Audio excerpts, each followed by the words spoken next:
सो so first ਜਿਹੜਾ topic ਬੇਟਾ ਤੁਹਾਡਾ ਹੈਗਾ ਆ that is fire extinguisher।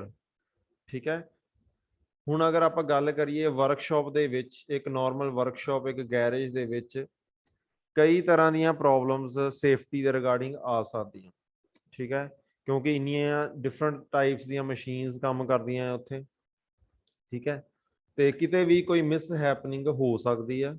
ਸੋ ਉਸ ਚੀਜ਼ ਨੂੰ ਰੋਕਣ ਦੇ ਲਈ ਹਰੇਕ ਵਰਕਸ਼ਾਪ, ਹਰੇਕ ਗੈਰੇਜ ਦੇ ਵਿੱਚ ਫਾਇਰ ਐਕਸਟਿੰਗੁਇਸ਼ਰਸ ਜ਼ਰੂਰ ਹੋਣੇ ਚਾਹੀਦੇ ਆ। ਇਹ ਗਵਰਨਮੈਂਟ ਦਾ ਲਾਅ ਕਹਿੰਦਾ ਹੈ, ਗਵਰਨਮੈਂਟ ਦੇ ਰੂਲਸ ਕਹਿੰਦੇ ਆ। ਤੇ ਅਗਰ ਕਿਤੇ ਗੈਰੇਜ ਦੀ ਚੈਕਿੰਗ ਹੋ ਜਾਏ ਤੇ ਫਾਇਰ ਐਕਸਟਿੰਗੁਇਸ਼ਰ ਨਾ ਹੋਵੇ ਤਾਂ ਪੈਨਲਟੀ ਪੈ ਸਕਦੀ ਆ।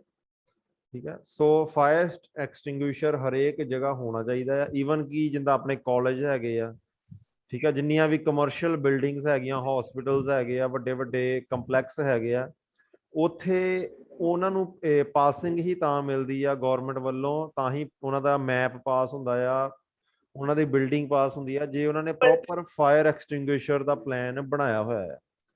ਠੀਕ ਹੈ, ਸੋ ਸੇਫਟੀ ਸਭ ਤੋਂ ਜ਼ਿਆਦਾ ਜ਼ਰੂਰੀ ਹੁੰਦੀ ਹੈ। ਤੁਸੀਂ ਕਈ ਵਾਰ ਦੇਖਿਆ ਹੋਣਾ ਮਾਲਸ ਦੇ ਵਿੱਚ ਲਿਫਟ ਤਾਂ ਹੁੰਦੀਆਂ ਹੀ ਆ, ਕਈ ਜਗ੍ਹਾ ਤੇ ਲਿਖਿਆ ਹੁੰਦਾ ਫਾਇਰ ਐਗਜ਼ਿਟਸ। ਠੀਕ ਹੈ, ਉੱਥੇ ਸਟੇਅਰਸ ਹੁੰਦੀਆਂ, ਪੌੜੀਆਂ ਹੁੰਦੀਆਂ, ਫਾਇਰ ਐਗਜ਼ਿਟ ਲਿਖਿਆ ਹੁੰਦਾ। ਉਹ ਤਾਂ ਬਣਾਇਆ ਜਾਂਦਾ ਹੈ ਤਾਂ ਜੋ ਜਿਹੜਾ ਗਵਰਨਮੈਂਟ ਦਾ ਰੂਲ ਆ ਉਹ ਪੂਰਾ ਹੋ ਸਕੇ ਤੇ ਬਿਲਡਿੰਗ ਨੂੰ ਅਪਰੂਵਲ ਮਿਲ ਸਕੇ। ਠੀਕ ਹੈ, ਸੋ ਫਾਇਰ ਐਕਸਟਿੰਗੁਇਸ਼ਰ ਕੀ ਹੁੰਦੇ ਆ, ਦੇਖੇ ਹੋਏ ਆ ਸਾਰਿਆਂ ਨੇ fire extinguisher? Sir. So what is fire extinguisher? A fire extinguisher is a device which can be used to control a fire. Fire extinguisher can help remove the fire and may stop it from burning. ਠੀਕ ਹੈ, ਸੋ simple ਜੀ ਚੀਜ਼ ਆ ਕਿ ਆਪਾਂ fire extinguisher ਕਿਉਂ use ਕਰਦੇ ਹਾਂ ਤੇ ਕੀ ਹੁੰਦੇ ਆ। ਕਿਸੇ ਵੀ ਤਰ੍ਹਾਂ ਦੀ ਫਾਇਰ ਨੂੰ ਪ੍ਰੀਵੈਂਟ ਕਰਨ ਦੇ ਲਈ ਆਪਾਂ ਯੂਜ਼ ਕਰਦੇ ਹਾਂ। ਠੀਕ ਹੈ, ਇਹਨੂੰ ਆਪਾਂ ਕਹਿੰਦੇ ਆ ਫਾਇਰ ਐਕਸਟਿੰਗੁਇਸ਼ਰ। ਹੁਣ ਗੱਲ ਕਰੀਏ ਕਿ ਜਿਹੜਾ ਫਾਇਰ ਐਕਸਟਿੰਗੁਇਸ਼ਰ ਹੋਣਾ ਚਾਹੀਦਾ ਆ, ਉਹਦੀਆਂ ਕੀ ਕੀ ਪ੍ਰੋਪਰਟੀਜ਼ ਹੋਣੀਆਂ ਚਾਹੀਦੀਆਂ। ਠੀਕ ਹੈ, ਆਪਾਂ ਕਿਤੇ ਲਗਵਾਉਣਾ ਆ ਫਾਇਰ ਐਕਸਟਿੰਗੁਇਸ਼ਰ, ਉਹ ਇੱਕਦਮ brass valve chrome plated heavy duty material ਦਾ ਬਣਿਆ ਹੋਵੇ, BIS ਅਪਰੂਵਡ। ਠੀਕ ਹੈ, ਇੱਕ ਗਵਰਨਮੈਂਟ ਦੀ ਆਰਗੇਨਾਈਜੇਸ਼ਨ ਆ ਜਿਹੜੀ ਅਪਰੂਵਲ ਦਿੰਦੀ ਆ ਸੇਫਟੀ ਨੂੰ, ਉਹਨੂੰ ਅਪਰੂਵ ਹੋ ਜਾਣਾ ਚਾਹੀਦਾ ਹੈ। CE certified, consumer electronic certified ਹੋਣੀ ਚਾਹੀਦੀ ਹੈ ਚੀਜ਼। ਠੀਕ ਹੈ, ISO 2190 2010 ਨੂੰ ਅਪਰੂਵ ਹੋਣੀ ਚਾਹੀਦੀ ਆ। ਠੀਕ ਹੈ, ਸੋ ਇਹ ਸਾਰੀਆਂ ਚੀਜ਼ਾਂ ਦੀ ਅਪਰੂਵਲ ਹੋਣੀ ਚਾਹੀਦੀ ਆ ਤੇ ਉਹਦੇ ਅਕੋਰਡਿੰਗ ਆਪਾਂ ਫਾਇਰ ਐਕਸਟਿੰਗੁਇਸ਼ਰ ਦੀ ਇੰਸਟਾਲੇਸ਼ਨ ਕਰਾ ਸਕਦੇ ਹਾਂ। ਹੁਣ ਅੱਗੇ ਗੱਲ ਆਉਂਦੀ ਹੈ ਕਿ ਫਾਇਰ ਐਕਸਟਿੰਗੁਇਸ਼ਰ ਕਿੰਨੀ ਤਰ੍ਹਾਂ ਦੇ ਹੁੰਦੇ ਆ। ਠੀਕ ਹੈ, ਇਹ ਕੁਐਸਚਨ ਕਈ ਵਾਰ ਐਗਜ਼ਾਮ ਦੇ ਵਿੱਚ ਆ ਜਾਂਦਾ ਹੈ। ਵੈਸੇ ਇੰਨੇ ਇੰਪੋਰਟੈਂਟ ਟੌਪਿਕ ਨਹੀਂ ਹੈਗੇ ਇਹ ਦੋਨੋਂ ਜਿਹੜੇ ਅੱਜ ਮੈਂ ਕਰਵਾਉਣੇ ਆ, ਬਟ ਕਈ ਵਾਰ ਐਗਜ਼ਾਮ 'ਚ ਆ ਜਾਂਦੇ ਆ। Types of fire extinguisher. So ਸਭ ਤੋਂ ਪਹਿਲਾਂ ਹੁੰਦਾ ਆ ਵਾਟਰ ਟਾਈਪ। ਠੀਕ ਹੈ, ਜਿਹਨੂੰ ਆਪਾਂ ਕਹਿੰਦੇ ਆ ਕਲਾਸ A ਫਾਇਰ ਦੇ ਲਈ। ਠੀਕ ਹੈ, ਇਹ ਜਿਹੜਾ ਤੁਹਾਡੇ ਸਾਹਮਣੇ ਵਾਟਰ ਟਾਈਪ ਫਾਇਰ ਐਕਸਟਿੰਗੁਇਸ਼ਰ ਆ, ਇਹ ਅੱਗ ਨੂੰ ਮਿਟਾਉਂਦਾ ਹੈ ਜਿਹੜੀ fire A type the class ਹੁੰਦੀ, class A type the fire ਹੁੰਦੀ ਆ। ਠੀਕ ਹੈ, ਇਹਨਾਂ ਨੂੰ 2-3 ਕੈਟਾਗਰੀ 'ਚ ਡਿਵਾਈਡ ਕੀਤਾ ਗਿਆ ਹੈ। ਜਿਹੜੀ ਅੱਗ ਹੈਗੀ ਆ, ਫਾਇਰ ਹੈਗੀ ਆ, ਕਿਤੇ ਲੱਗਦੀ ਆ, ਉਹਨੂੰ 3 ਕੈਟਾਗਰੀ 'ਚ ਡਿਵਾਈਡ ਕਰਦੇ ਆ, class A, class B and class C। ਠੀਕ ਹੈ, ਸੋ ਤੁਹਾਨੂੰ ਅਗਰ ਕੁਐਸਚਨ ਆਉਂਦਾ ਹੈ ਤੁਸੀਂ ਇਸੇ ਤਰ੍ਹਾਂ class A, class B and class C ਨੂੰ ਐਕਸਪਲੇਨ ਕਰਨਾ। ਸੋ ਕਲਾਸ A ਫਾਇਰ ਕਿਹੜੀ ਹੁੰਦੀ ਆ? ਜਿਹੜੀ ਕਿ ਕੱਪੜੇ ਤੋਂ, ਲੱਕੜ ਤੋਂ ਤੇ ਪੇਪਰ ਤੋਂ, ਇਹ 3 ਚੀਜ਼ਾਂ ਤੋਂ ਜਿਹੜੀ ਅੱਗ ਲੱਗਦੀ ਆ ਕਿਤੇ, ਉਹਨੂੰ ਆਪਾਂ ਕਹਿੰਦੇ ਆ ਕਲਾਸ A ਟਾਈਪ ਫਾਇਰ। ਠੀਕ ਹੈ, ਵੁੱਡ, ਕਲੋਥ ਐਂਡ ਪੇਪਰ। ਠੀਕ ਹੈ ਜੀ, ਸੋ ਉਹਨੂੰ ਫਿਰ ਅਗਰ ਕਿਤੇ ਕਾਗਜ਼ ਦੇ ਨਾਲ ਕਿਤੇ ਅੱਗ ਲੱਗ ਗਈ ਹੈ ਕਿਸੇ ਜਗ੍ਹਾ ਤੇ, ਉਹਨੂੰ ਮਿਟਾਉਣ ਦੇ ਲਈ ਆਪਾਂ ਫਾਇਰ ਐਕਸਟਿੰਗੁਇਸ਼ਰ ਯੂਜ਼ ਕਰਦੇ ਹਾਂ ਵਾਟਰ ਟਾਈਪ। ਠੀਕ ਹੈ, ਇਹਦੇ ਵਿੱਚ ਹਾਈ ਪ੍ਰੈਸ਼ਰ ਗੈਸ ਤੇ ਵਾਟਰ ਫਿਲ ਕੀਤਾ ਹੁੰਦਾ ਆ ਤੇ ਆਪਾਂ ਜਦੋਂ ਉਹਦੇ ਉੱਪਰ ਸਪਰੇਅ ਕਰਦੇ ਆ ਤੇ ਉਹ ਅੱਗ ਬੁੱਝ ਜਾਂਦੀ ਆ। ਠੀਕ ਹੈ, ਆਪਾਂ ਪ੍ਰੀਵੈਂਟ ਕਰ ਲੈਂਦੇ ਆ ਕਿਸੇ ਵੱਡੀ ਮਿਸ ਹੈਪਨਿੰਗ। ਠੀਕ ਹੈ ਜੀ, ਨੈਕਸਟ ਟਾਈਪ ਹੁੰਦੇ ਆ ਹੁਣ ਕਲਾਸ B ਫਾਇਰ। ठीक है। क्लास बी फायर केड़ी हुंदी आ, जेड़ी कि लगदी आ लाइक पेट्रोल तो, कैरोसीन तो, मिट्टी के तेल तो, पेंट तो, ते कई डिफरेंट टाइप्स के कैमीकल्स। ठीक है। ਜਿਹੜੀ ਇਸ petrol diesel kerosene different type ਦੇ ਕੈਮੀਕਲਸ ਦੇ ਨਾਲ ਜਿਹੜੀ ਅੱਗ ਲੱਗਦੀ ਆ, ਉਹਨੂੰ ਆਪਾਂ ਅਗਰ ਬੁਝਾਉਣਾ ਹੋਵੇ, ਉਹਨੂੰ ਆਪਾਂ ਬੁਝਾਉਣਾ ਆ ਕਾਰਬਨ ਡਾਈਆਕਸਾਈਡ ਵਾਲੇ ਫਾਇਰ ਐਕਸਟਿੰਗੁਇਸ਼ਰ ਨਾਲ। ਉਹਦੇ ਉੱਪਰ ਵਾਟਰ ਫਾਇਰ ਐਕਸਟਿੰਗੁਇਸ਼ਰ ਨੇ ਕੰਮ ਨਹੀਂ ਕਰਨਾ। ਠੀਕ ਹੈ ਜੀ। ਉਹਨੂੰ ਫਿਰ ਸਿਰਫ ਕਾਰਬਨ ਡਾਈਆਕਸਾਈਡ ਫੀਲਡ ਜਿਹੜਾ ਫਾਇਰ ਐਕਸਟਿੰਗੁਇਸ਼ਰ ਆ ਉਹ ਖਤਮ ਕਰ ਸਕਦਾ ਹੈ। ठीक है जी। इस कंटेनर दे विच हाई प्रैशर के उपर कार्बन डाइऑक्साइड फिल की होंगी है, उन्होंने आप स्प्रे करते हैं पेट्रोल या डीजल जिथे भी अग लगी है, तो वह उस अग नूं खत्म कर दिंदा है। ठीक है जी। एक फिर आउंदे आ जिहड़ी हर तरह की अग ते काबू पाउण दे लई ते बिल्कुल परफेक्ट हैगे आ, उहनूं कहंदे आ ड्राई पाउडर फायर एक्सटिंग्विशर। ठीक है जी। ਇਹਦੇ ਵਿੱਚ ਜਿਹੜਾ ਫਾਇਰ ਐਕਸਟਿੰਗੁਇਸ਼ਰ ਆ, ਉਹਦੇ ਵਿੱਚ ਗੈਸ, ਇੱਕ ਗੈਸ ਪਲੱਸ ਇੱਕ ਡਰਾਈ ਪਾਊਡਰ ਹੁੰਦਾ ਹੈ ਸਪੈਸ਼ਲ, ਜੋ ਕਿਸੇ ਵੀ ਤਰ੍ਹਾਂ ਦੀ ਅੱਗ ਨੂੰ ਰੋਕਣ ਦੇ ਲਈ ਕਾਰਗਰ ਹੁੰਦਾ ਹੈ। ਠੀਕ ਹੈ। ਇਹਨੂੰ ਫੋਮ ਟਾਈਪ ਫਾਇਰ ਐਕਸਟਿੰਗੁਇਸ਼ਰ ਵੀ ਕਹਿੰਦੇ ਆ, ਕਿਉਂਕਿ ਜਦੋਂ ਇਹਦੇ ਵਿੱਚੋਂ ਪਾਊਡਰ ਤੇ ਗੈਸ ਨਿਕਲਦੇ ਆ, ਉਹ ਇੱਕ ਫੋਮ ਦੀ ਤਰ੍ਹਾਂ ਬਣ ਜਾਂਦੇ ਆ। ਠੀਕ ਹੈ ਜੀ। ਸੋ ਇਹਦੇ ਵਿੱਚ ਹੁਣ ਕੀ ਫਿਲ ਕੀਤਾ ਹੁੰਦਾ ਆ, ਜਿਹੜਾ ਪਾਊਡਰ ਟਾਈਪ ਜਾਂ ਫੋਮ ਟਾਈਪ ਫਾਇਰ ਐਕਸਟਿੰਗੁਇਸ਼ਰ ਆ, ਇਹਦੇ ਵਿੱਚ ਫਿਲ ਕੀਤਾ ਹੁੰਦਾ ਆ aluminium sulphate and bicarbonate of soda. ਠੀਕ ਹੈ। ਦੋ ਕੈਮੀਕਲ ਦਾ ਮਿਕਸਚਰ ਹੁੰਦਾ ਆ, aluminium sulphate and bicarbonate soda plus CO2। ठीक है। सो एक गैस ते दो कैमीकल्स का मिक्सचर फिल किया होंदा है, जदों ये आपस च मिलते हैं एक फॉर्म की तरह बन जाते हैं, जिहड़ी किसी भी तरह की फायर नूं खत्म कर सकती है। ठीक है जी। सो ये तीन मेन तरह के फायर एक्सटिंग्विशर होंदे आ, याद रखना है। सब तो पहला water type, second CO2 type and third is dry powder और फॉर्म टाइप। ठीक है। ਤੇ ਅੱਗ ਜਿਹੜੀਆਂ ਹੁੰਦੀਆਂ ਉਹ ਵੀ ਤਿੰਨ ਤਰ੍ਹਾਂ ਦੀਆਂ ਹੁੰਦੀਆਂ ਆ। ਫਾਇਰ ਏ, ਕਲਾਸ ਏ, ਜਿਹਦੇ ਵਿੱਚ ਪੇਪਰ, ਲੱਕੜ ਤੇ ਆਪਣਾ ਹੋਰ ਕਿਸੇ ਵੀ ਇਸ ਤਰ੍ਹਾਂ ਦੀ ਆਈਟਮ ਤੋਂ ਜਿਹੜੀ ਅੱਗ ਲੱਗਦੀ ਹੈ, ਉਹ ਫਾਇਰ ਕਲਾਸ ਏ ਹੋ ਗਈ।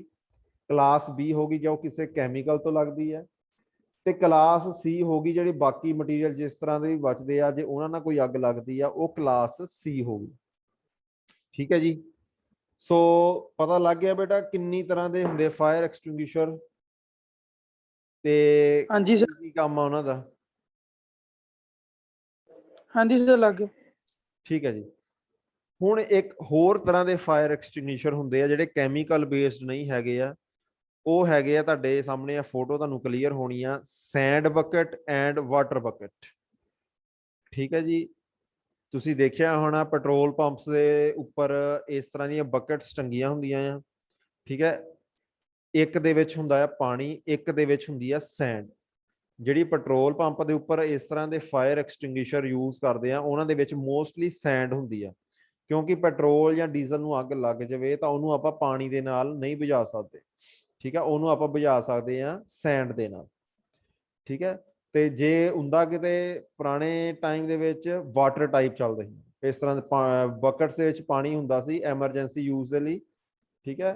ਤੇ ਇਸ ਤਰ੍ਹਾਂ ਦੇ ਫਾਇਰ ਐਕਸਟਿੰਗੁਇਸ਼ਰ ਚੱਲਦੇ ਸੀ। ਅੱਜ ਕੱਲ੍ਹ ਕੰਟੇਨਰ ਆਉਣ ਲੱਗ ਪਏ। ਠੀਕ ਹੈ। ਹੁਣ ਇੱਕ ਹੋਰ ਚੀਜ਼ ਕਿ ਜਿਹੜੇ ਆਪਾਂ ਇਸ ਤਰ੍ਹਾਂ ਦੇ ਕੰਟੇਨਰ ਲਗਾਉਂਦੇ ਆ,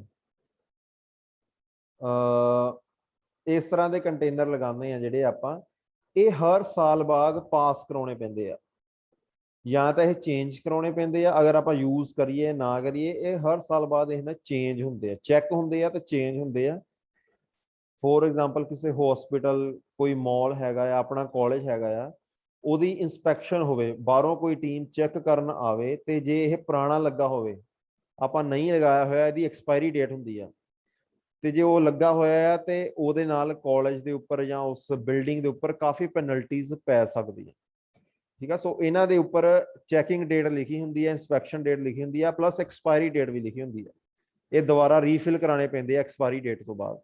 सो वो भी चीज़ का ध्यान रखना पैंदा है कि यह प्रॉपर जिहड़ी इन्हां दी साल दी एक्सपायरी हुंदी आ वो क्रॉस ना कर कीती होवे, साल बाद यह चेंज कराउणा ही कराउणा है। ठीक है जी।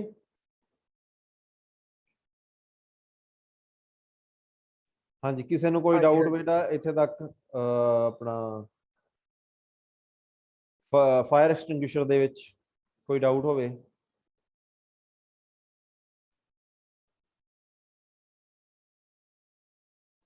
हाँ जी, एनीवन? No sir. ठीक है जी। सो आप हुण अपना बेटा एक लास्ट टॉपिक स्टार्ट करते हैं इस चैप्टर का, जिहड़ा हैगा आ फर्स्ट एड किट। ठीक है। हुण जिहड़ी अपनी वर्कशॉप आ उत्थे एक फर्स्ट एड किट भी पई होनी चाहिए, जरूरी है, क्योंकि इन्नी तरह की मशीनों च काम करना है, किसी भी टाइम ते मकैनिक नूं कोई प्रॉब्लम आ सकती है। ठीक है। सो ਉਹਦੇ ਲਈ एक फर्स्ट एड किट का पिया होना जरूरी है। So what is first aid? पहली गल definition, first aid is the provision of immediate care to a victim with an injury or illness usually affected by a lay person and performed within a limited skill range। ठीक है। एक first aid की है, एक provision आ ਜਿਹਦੇ ਵਿੱਚ ਆਪਾਂ ਇੱਕਦਮ ਬਿਲਕੁਲ ਇਨਸਟੈਂਟ, ਬਿਲਕੁਲ ਅਰਜੈਂਟਲੀ ਇਮੀਡੀਏਟ ਕੇਅਰ ਦੇ ਸਕਦੇ ਆ। ਇਮੀਡੀਏਟ ਕੋਈ ਨਾ ਕੋਈ ਜਿਹੜੇ ਕਿਸੇ ਬੰਦੇ ਨੂੰ ਐਕਸੀਡੈਂਟ ਹੋਇਆ ਜਾਂ ਕੋਈ ਮਿਸ ਹੈਪਨਿੰਗ ਹੋਈ ਆ, ਉਹਨੂੰ ਇਮੀਡੀਏਟ ਕੋਈ ਆਪਾਂ ਜਿਹੜਾ ਇਨੀਸ਼ੀਅਲ ਇਲਾਜ ਕਰਦੇ ਆ ਉਹਨੂੰ ਆਪਾਂ ਫਸਟ ਏਡ ਕਿੱਟ ਕਹਿੰਦੇ ਆ। ਠੀਕ ਹੈ ਜੀ। ਹੁਣ ਇਹਦਾ ਪ੍ਰਿੰਸੀਪਲ ਕੀ ਆ? ਫਸਟ ਏਡ ਕਿੱਟ ਦਾ ਪ੍ਰਿੰਸੀਪਲ ਕੀ ਆ? The key guiding principle and purpose of first aid is often given in the 3 Ps. These 3 points govern all the action undertaken by the first aider. Prevent further injury, ਕਿਸੇ ਨੂੰ injury ਹੋ ਗਈ ਆ ਆਪਾਂ ਉਹਨੂੰ ਹੋਰ injured ਨਾ ਹੋਣ ਦਈਏ। ਠੀਕ ਹੈ, ਉਹਨੂੰ ਰੋਕੀਏ, ਉਹ ਫਸਟ ਏਡ ਕਰਦੀ ਹੈ। ਪ੍ਰੀਜ਼ਰਵ ਲਾਈਫ, ਉਹਦੀ ਲਾਈਫ ਨੂੰ ਇਨੀਸ਼ੀਅਲ ਸਪੋਰਟ ਦੇ ਸਕੀਏ, ਇਹ ਵੀ ਫਸਟ ਏਡਰ ਦਾ ਕੰਮ ਹੁੰਦਾ ਹੈ। ਤੇ ਉਹਦੀ ਹਸਪੀਟਲ ਜਾਣ ਤੱਕ ਰਿਕਵਰੀ ਹੋ ਸਕੇ ਥੋੜੀ ਬਹੁਤੀ, ਇਹ ਫਸਟ ਏਡਰ ਦਾ ਕੰਮ ਮੇਨ ਹੁੰਦਾ ਹੈ। ਠੀਕ ਹੈ ਜੀ। ਹੁਣ ਇੱਕ ਫਸਟ ਏਡ ਕਿੱਟ ਦੇ ਵਿੱਚ ਕਿਹੜੇ ਕਿਹੜੇ ਚੀਜ਼ਾਂ ਜ਼ਰੂਰੀ ਹੋਣੀਆਂ ਚਾਹੀਦੀਆਂ ਹੈ। ਠੀਕ ਹੈ। ਆ ਤੁਹਾਡੇ ਸਾਹਮਣੇ ਇੱਕ ਸਿੰਪਲ ਜੀ ਲਿਸਟ ਆ, ਡਾਇਗਰਾਮ ਵੀ ਬਣਾਈ ਹੋਈ ਆ, ਜਿਹੜੀਆਂ ਜਿਹੜੀਆਂ ਆਈਟਮਸ ਇੱਕ ਫਸਟ ਏਡ ਕਿੱਟ ਦੇ ਵਿੱਚ ਹੋਣੀਆਂ ਚਾਹੀਦੀਆਂ। ਠੀਕ ਹੈ। Cotton wool, adhesive, bandage, dressing दे लई bandage, thermometer, scissor, glove, pain reliever, anti acid, ORS। ठीक है। ये कुछ नॉर्मल आइटम्स आ जिहड़ियां फर्स्ट एड किट दे विच होणियां चाहीदियां। हुण एक होर इंटरस्टिंग गल जिहड़ी शायद तुहानूं किसी नूं पता होवे, शायद ना भी पता होवे, अपने आपां बाइक लईए जां कार लईए, कोई भी वहीकल लईए, ਉਹਦੇ ਵਿੱਚ एक छोटी जी फर्स्ट एड किट हुंदी आ। पता है सारिਆਂ ਨੂੰ? हाँ जी सर। ਹਾਂਜੀ ਸਰ। ਹੁਣ ਇਸ਼ੂ ਕੀ ਆ ਕਿ ਅਗਰ ਆਪਾਂ ਨੂੰ ਮੰਨ ਲਓ ਕੋਈ ਪੁਲਿਸ ਵਾਲਾ ਰੋਕਦਾ ਆ, ਆਪਾਂ ਗੱਡੀ ਲਈ ਨੂੰ ਸਾਲ, 1.5 ਸਾਲ, 2 ਸਾਲ ਹੋ ਗਏ, ਠੀਕ ਆ, ਕਿਸੇ ਪੁਲਿਸ ਵਾਲੇ ਨੇ ਰੋਕਿਆ ਸਾਨੂੰ, ਜਿਹੜਾ ਗਵਰਨਮੈਂਟ ਦਾ ਰੂਲ ਆ, ਮੋਟਰ ਵਹੀਕਲ ਐਕਟ ਆ, ਉਹ ਇਹ ਕਹਿੰਦਾ ਹੈ ਕਿ ਜੇ ਤੁਹਾਡੇ ਕੋਲ ਫਸਟ ਏਡ ਕਿੱਟ ਪਈ ਹੈ ਨਾ ਬਾਈਕ ਦੇ ਵਿੱਚ ਜਾਂ ਕਾਰ ਦੇ ਵਿੱਚ, ਉਹਦੀ ਐਕਸਪਾਇਰੀ ਨਹੀਂ ਹੋਣੀ ਚਾਹੀਦੀ।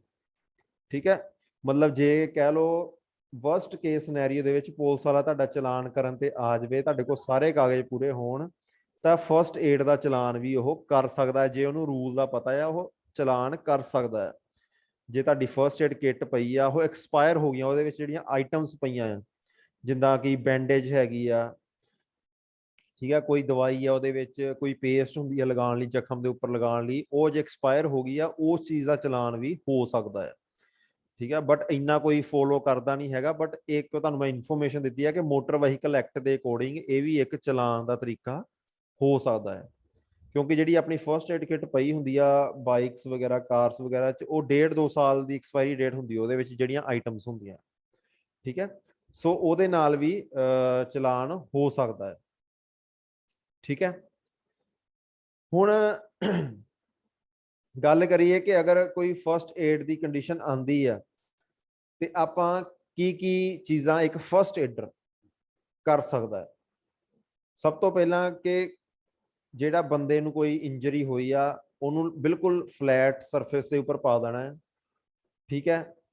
ਉਸ ਤੋਂ ਬਾਅਦ ਆਪਾਂ ਦੇਖਣਾ ਆ ਕਿ ਉਹਨੂੰ ਕੀ ਇੰਜਰੀ ਹੋਈ ਆ, ਠੀਕ ਹੈ, ਉਹਨੂੰ ਆਪਾਂ ਆਬਜ਼ਰਵ ਕਰਨਾ ਆ। ਉਸ ਤੋਂ ਬਾਅਦ ਉਹਨੂੰ ਹਵਾ ਆਉਣ ਦਾ ਨਹੀਂ ਕਿਸੇ ਤਰ੍ਹਾਂ, ਤੇ ਉਸ ਤੋਂ ਬਾਅਦ ਆਰਟੀਫੀਸ਼ੀਅਲ ਬਰੀਥਿੰਗ ਦੇਣੀ ਆ। ਇਹ 3-4 ਚੀਜ਼ਾਂ ਜਿਹੜੀਆਂ ਹੈਗੀਆਂ, ਜਿਹੜਾ ਕੋਈ ਫਸਟ ਏਡਰ ਆ ਉਹਨੂੰ ਸਭ ਤੋਂ ਪਹਿਲਾਂ ਕਰਨੀਆਂ ਚਾਹੀਦੀਆਂ, ਠੀਕ ਆ। ਉਸ ਤੋਂ ਬਾਅਦ ਜਿਹੜੀ ਇਨੀਸ਼ੀਅਲ ਡਰੈਸਿੰਗ ਵਗੈਰਾ ਦੇਣੀ ਆ, ਇਨੀਸ਼ੀਅਲ ਕੋਈ ਮੈਡੀਸਨ ਦੇਣੀ ਆ, ਪਾਣੀ ਪਿਲਾਣਾ ਆ, ਉਹ ਬਾਅਦ ਚ ਕਰਨਾ ਚਾਹੀਦਾ ਹੈ। ਸਭ ਤੋਂ ਪਹਿਲਾਂ ਆਹ 4 ਸਟੈਪ ਮੇਨ ਕਰਨੇ ਚਾਹੀਦੇ ਆ, ਠੀਕ ਹੈ। ਤੇ ਇਹ ਇੱਕ ਫਸਟ ਏਡਰ ਦੀ ਡਿਊਟੀ ਹੈਗੀ, ਠੀਕ ਹੈ ਜੀ।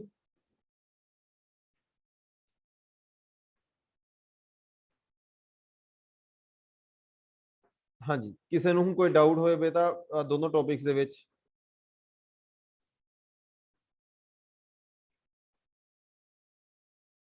ਨਹੀਂ ਸਰ ਜੀ। ਠੀਕ ਹੈ ਜੀ। ਬੇਟਾ ਇਹਦੇ ਨਾਲ ਨਾ ਤੁਹਾਡਾ ਸੈਕੰਡ ਚੈਪਟਰ ਵੀ ਖਤਮ ਹੋ ਗਿਆ। ਥਰਡ ਚੈਪਟਰ ਦੇ ਮੈਂ ਆਲਰੇਡੀ ਤੁਹਾਨੂੰ 2-3 ਟੌਪਿਕ ਕਰਵਾਤੇ ਸੀਗੇ, ਜਿਨ੍ਹਾਂ ਵਿੱਚ ਸੀਗੇ vacuum gauge and compression gauge. ਮੈਂ ਸਟਾਰਟਿੰਗ ਦੇ ਵਿੱਚ ਫਸਟ 1-2 ਲੈਕਚਰਾਂ ਦੇ ਵਿੱਚ ਹੀ ਕਰਾਤੇ ਸੀ, compression gauge and vacuum gauge, ਠੀਕ ਹੈ। ਤੇ ਕੱਲ ਤੋਂ ਆਪਾਂ ਫਿਰ ਆਪਣਾ ਨੈਕਸਟ ਜਿਹੜਾ ਚੈਪਟਰ ਦਾ ਬਾਕੀ ਟੌਪਿਕ ਹੈਗੇ ਆ ਸਟਾਰਟ ਕਰਾਂਗੇ, ਠੀਕ ਹੈ। ਤੇ ਅਸਾਈਨਮੈਂਟ ਬੇਟਾ ਆਪਣੀ ਕੰਪਲੀਟ ਕਰ ਲਿਓ। ਤੇ ਹੁਣ ਤੁਸੀਂ ਮੈਨੂੰ ਅਟੈਂਡੈਂਸ ਨੋਟ ਕਰਨ ਦਿਓ, ਉਸ ਤੋਂ ਬਾਅਦ ਤੁਸੀਂ ਲੀਵ ਕਰ ਜਿਓ।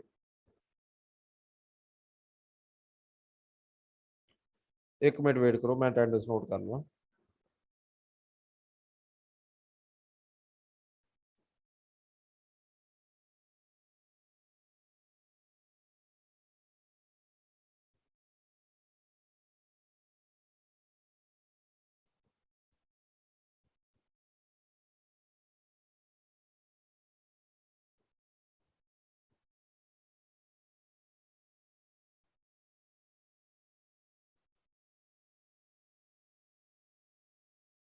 ਠੀਕ ਹੈ ਬੇਟਾ, ਲੀਵ ਕਰ ਦਿਓ ਜੀ।